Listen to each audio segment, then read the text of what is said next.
Unraveling the Mechanics, the chain pump. Hello, and welcome to our English learning series. Today, we're going to dive into an interesting phrase, chain pump. This term might sound a bit technical, but we'll break it down together. Let's explore what it means and how you can use it in your everyday conversations.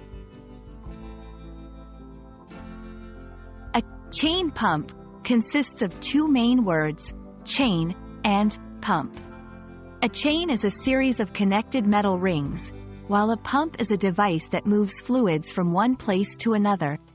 When combined, these words describe a type of pump that uses a chain to lift water or other fluids. Imagine a loop of chain with discs attached at regular intervals, submerged in water. As the chain turns, the discs move through the water, lifting it upwards. This simple yet effective mechanism has been used for centuries in different cultures to irrigate land and drain water from mines. Chain pumps have a rich history. They were used in ancient Egypt, China, and later in Europe during the Industrial Revolution. This historical device is a brilliant example of early engineering that has paved the way for modern fluid movement technologies. When we talk about chain pumps in English, we often refer to something that is reliable and time-tested, just like the ancient mechanism itself.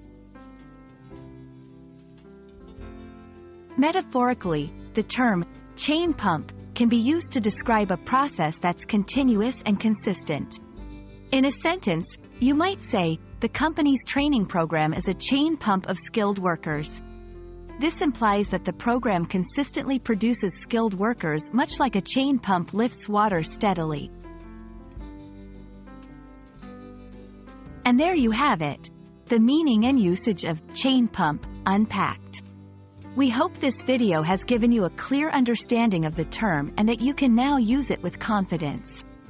Remember, language learning is a journey, much like water traveling through a chain pump, steady and rewarding. Thank you for joining us, and we look forward to our next lesson together.